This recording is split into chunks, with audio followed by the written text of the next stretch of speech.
Hey guys, Jonah here, back with a beer review, and finally we've got something of substance from the Nomadic Brewery or Brewers book from Beer 52. I have to warn you, I have had 5 beers. This is my 6th beer today, and we are looking at this chap with a ridiculous mullet. Jacob from Jiddler's Tipple. They do have an article written by the lovely Robin Gilmore, and this is actually quite cool.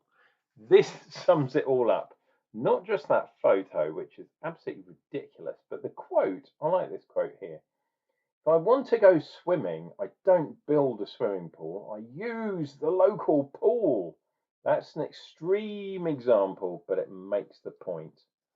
So that is essentially what cuckoo brewing or nomadic brewing is all about. You come up with the recipe and you use other people's systems, whether it's an existing really good brewery, or if it's a brewery that contract out and you pay them to brew your own beer, which there's a good example just a stone throw away from me. All they do is contract brewing. Jiddler's Tipple, though, I think I first had this in a Christmas Advent box from Beer Socks or whatever that beer nuts used to be, which I didn't really get on with, to be perfectly honest. And the thing about Jiddler's Tipple is, here's the beer, by the way, Jiddler's Tipple Swifty Session IPA. This beer cost me £3 or £3.50 maybe, and it's 3.4% on the ABV. Session IPA, the misnomer of doom. You cannot be an IPA if you're a session. It's ridiculous. So I'm going to take points off my review purely because of that. But we'll see if it tastes good. Swifty, no, I couldn't possibly. Fights battle with inner demons and loses. So we've got a light and refreshing, yet full of flavour, i.e. hop water, sessionable 3.4% Pacific IPA. It is not an IPA, it's a pale ale. It has a zingy mix of New Zealand and American hops. Nelson Sauvin, New Zealand, Motueka, New Zealand Sabro. Okay, so that's the American one. Bringing a combination of lemon, lime, grape, gooseberry, and tropical fruits.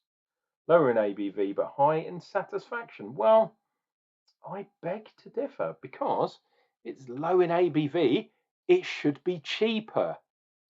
Okay, you spend a little bit more on hops, perhaps, but you spent less on malts, and you probably put some sugar in. So why not make it cheaper? Oh no, that's because Session IPA is all about ripping people off for their hard-earned cash. I wonder what Mr. Trump would say to that. Jiddler's Tipple, he would put 100% tariff on you. They're trying to be woke and craft and use the lingo, but just call it a pale ale. That's what it is. It is not. There is no such thing as a session IPA. Absolutely ridiculous, and it annoys me. So, and you haven't even bought your own brewery. You've used someone else's brewery. So the least you could do is make it cheaper, and then if it's a good value for money and it's a really good beer, you will then grow your business. If you're trying to rip your customers off, unfortunately, I think you'll find very soon, Mr. Mullet Man in your shorts. People do not like to be conned, and I'm one of those people. If you try and rip me off, I won't buy your beers. Well, I will buy your beers, and I'll give you a bad review. But let us be consistent. Swifty Session IPA. Let's see what we get. Here's the old tasting glass, eh? We are going to chuck this bad boy in here. So we do have quite a lot of hops in there. I will give it that. In this hop water, we have some wheat malt in there. And we've got some dextrin malt, which is good. Oh, I'll need that, sorry. Put that down. Let us do a review. Cheeky, cheeky. That is pretty good head, actually. That's a good finger's head. There we go. Of pure as the driven snow white head, which I like. And that has a tiny bit of haze. But I would say that is on the clear side. That is not a crystal beer, crystal clear beer. But neither is it hazy.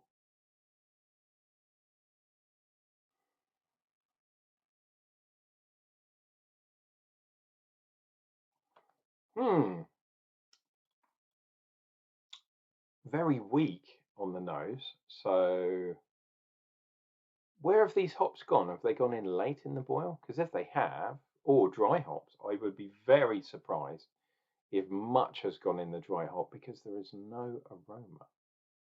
Well, there is a tiny bit of tropical, but it's very weak. And guess what? That goes along with the territory of 3.4% weak as piss beer, which is a real shame. Carbonation is pretty damn good though. I'm liking that. It's not amazing, but it's quite soft. Let us see what we get from this bad boy.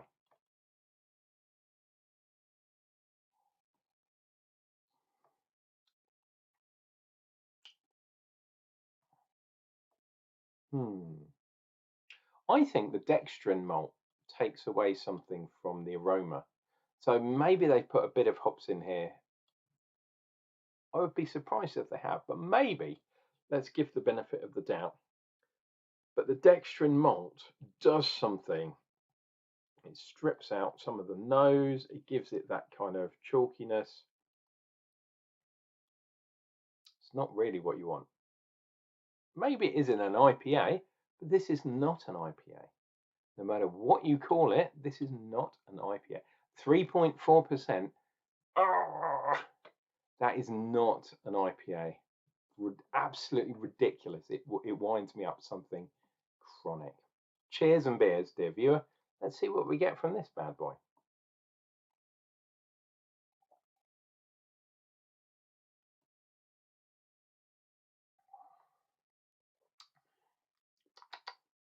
Oh, okay.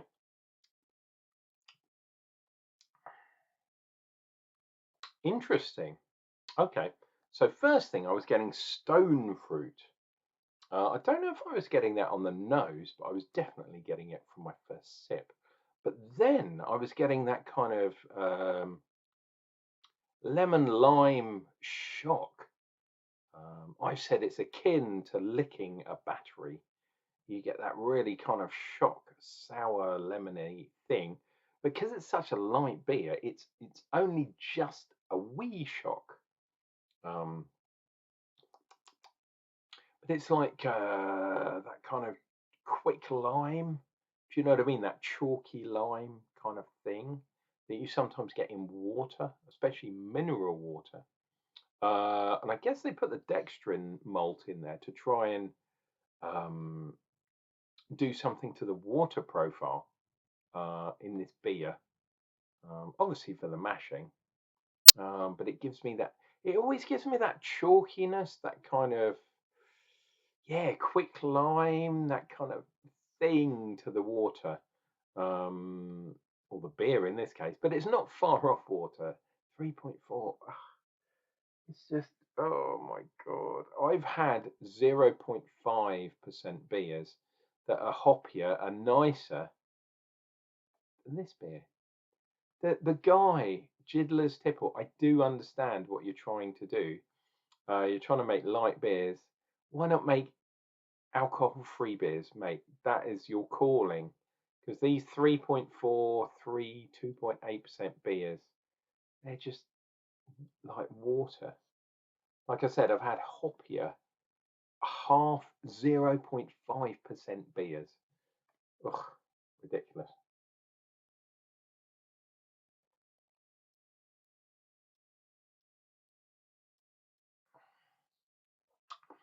Okay.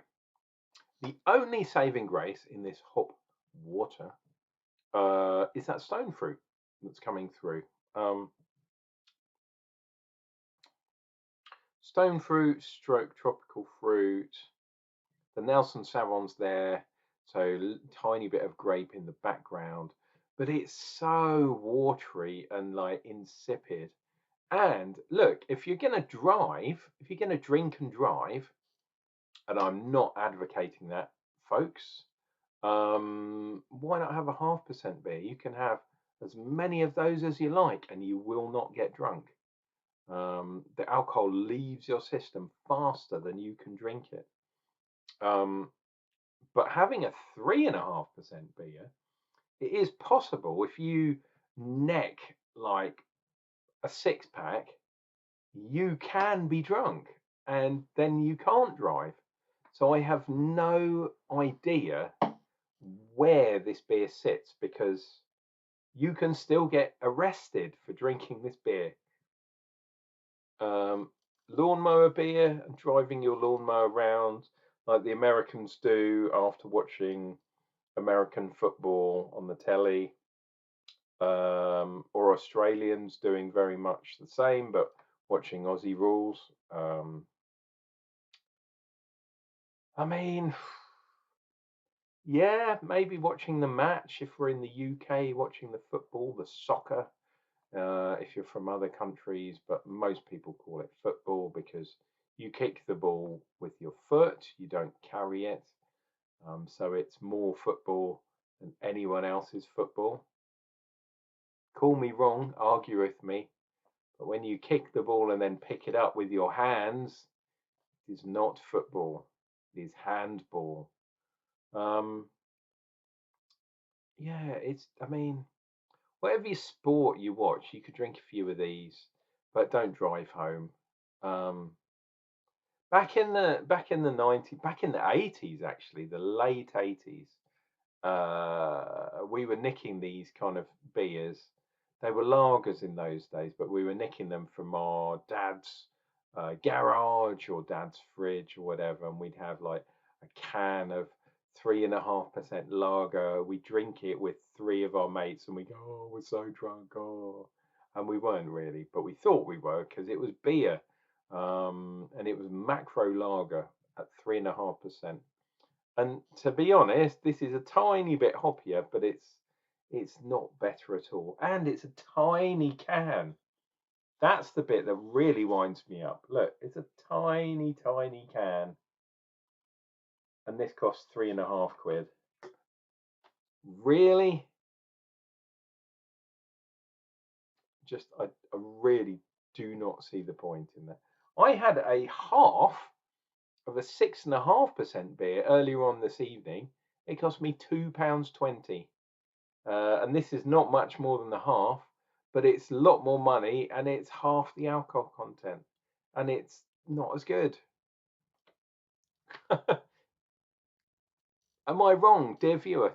Please tell me that I'm saying something wrong, because I'm not. I really believe that I'm not.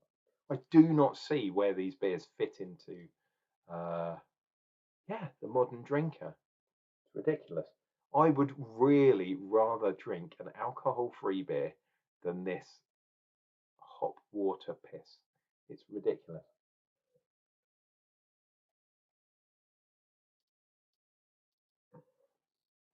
Oh, and they've used session IPA.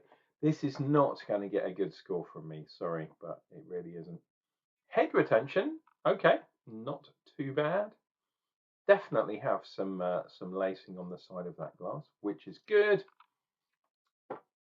But unfortunately, it does not take away from the moniker or the fact that this beer just, I don't know. I do not know why anyone would drink this beer. It makes no sense to me. Guys, this has been Uncle Jonah. They can't all be good beers, but this brewery in particular, and I found out it's a cuckoo brewery, so they're brewing on other people's equipment. Why would you do that and then produce something like this? It doesn't make any sense. Guys, take care of yourselves, take care of each other. This is Unclejona reviewing beers, speaking what I think is the truth, giving you my opinion and all that kind of jazz. And I'll be back. Pardon me, a bit fizzy as well. I'll be back with another beer review, and that's coming up real soon. Yeah, buddy.